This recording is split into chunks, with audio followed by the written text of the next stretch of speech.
Welcome back to Sports Unfiltered. You're listening live on WICR, the voice of Iona College. And Matt, we're going to talk about college football for the first time this year. And what three games do you think we should really highlight this week? I think this week we're going to talk about the top teams in the NCAA so far. So first up, we got Texas Longhorns and the Oklahoma Sooners, Alabama and Texas A&M, and Florida and LSU wrapping it up. So I'm intrigued to see the Oklahoma-Texas game because that one is very intriguing. Well, I think everybody's intrigued, especially me being a Texas Longhorns fan, as we know. But we're going to save that till the end of the show because we have some stuff to say about that. But we're going to start with Alabama, a team that lost Dylan Moses in the preseason. Obviously, people still thought they can get through their regular season unscathed, but they've looked much better than I thought they would without him on defense. And Tua Tagovailoa is just ridiculous. Yeah, he's averaging over. He's already having 1,700 yards this season with 23 touchdowns. That's absolutely insane. And I think they receive that with their receiving core, absolutely stellar. Well, Jerry Jeudy, of course, receiver for Alabama, might be one of the top picks in the draft. He's been that good where a receiver can go top 5 this year. They're playing a team in Texas A&M in College Station, the Texas A&M Aggies. That team played Clemson earlier in the year. They ran their mouth. They're running their mouth again this week, saying they're going to beat Alabama. It's going to be closer than people think. They're going to get destroyed. We all know they're going to get destroyed. It's going to be about 35-0 at halftime. If they're lucky, they get a touchdown. But Alabama's not struggling against Texas A&M. Oh, heck no. The one game they're going to struggle with this year, I still think it's LSU, and they're lucky they play LSU at home. Because if they didn't, they'd lose that game. LSU is that good. Especially and with the crowd behind LSU. The fans are going to absolutely go crazy when they face one of the top ranked teams in the nation. Yeah, so once again, if Alabama played in LSU, since the game's in Alabama, I really think LSU had a chance. But since the game's in Alabama, Alabama's going to win out. The only team that could even try to beat them is Auburn. And the way Bo Nix has looked the last couple of weeks, Auburn's not doing that either. So we're going to see Alabama in the college football playoffs yet again. We'll see what happens then. I don't know who they're going to be playing, honestly, because there's a lot of good teams out there. This week will tell a lot. And one thing we're going to find out is who is better between the Florida Gators and the LSU Tigers, LSU and Joe Burrow, and their new offense that scores 50 points a week. All of a sudden, when they used to be a slow-paced team, they're now one of the fastest teams in the country. They spread the ball. They've had a great offense.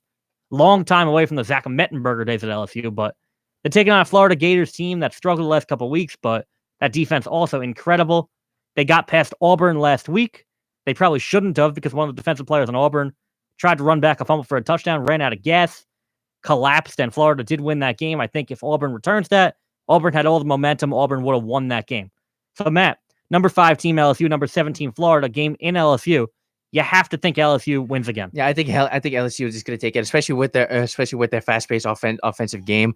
I think they could just demolish the Gators defense because obviously with the history so far this season with the Gators, their offense has really been like that much stellar. They don't rely too much. They don't rely too much on their offense in terms of passing, but I think LSU definitely takes it, especially when they're averaging over 500 yards. And the Gators have had some pretty good rankings since their national championship days, but they've never seen an offense like the Tim Tebow offense they used to have. Mm-hmm. And I don't think they ever will again. The Florida Gators have not looked good since the Tebow days on offense.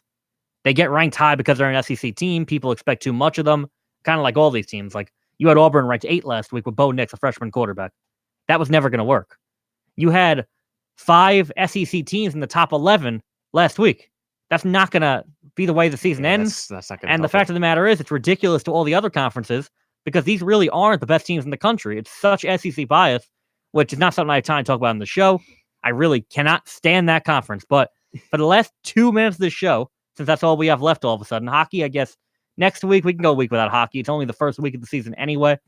Next week will probably be solely devoted now to baseball, hockey, and basketball, as we said.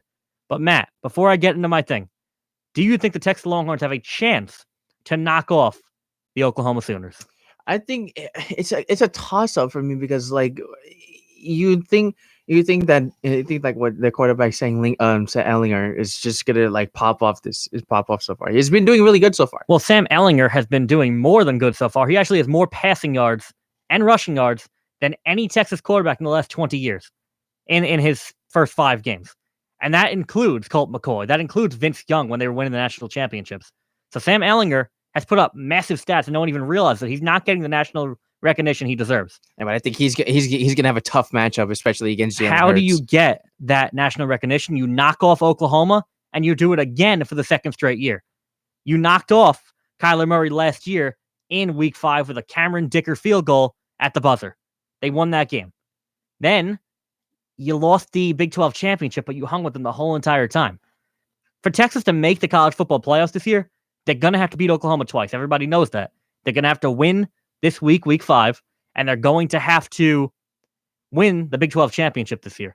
I personally think they're going to wind up the Sugar Bowl again. It could be against LSU for a rematch, but the difference between Texas and Oklahoma is that Oklahoma cannot afford to lose this game. A one-loss Oklahoma is not making the college football playoffs. They don't have a good enough loss. Yeah. Texas lost to LSU. It was a great game, 42-35.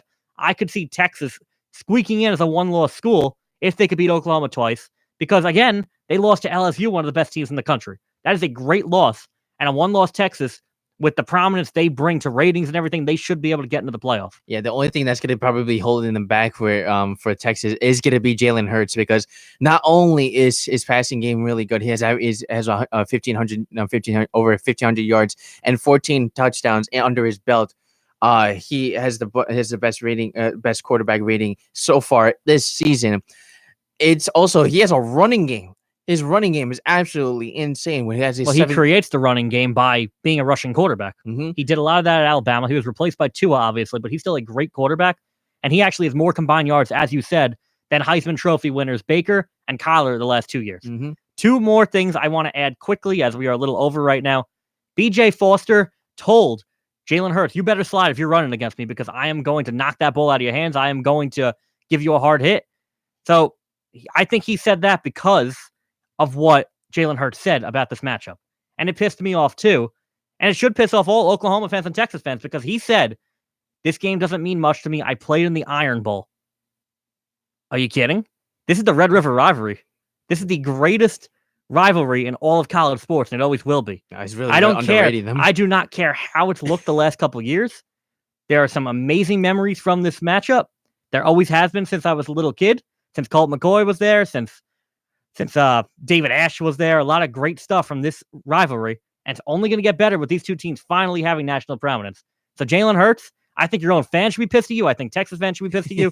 And I hope and pray our defense steps up and we knock you out this weekend, and the Texas Longhorns get back in the top 10, knock off the Oklahoma Sooners for the second straight year, and keep that golden boot. So that's going to do it for this week for Sports Unfiltered. I'm your host, Jake DeMisa. I'm Matthew George. And we are signing off.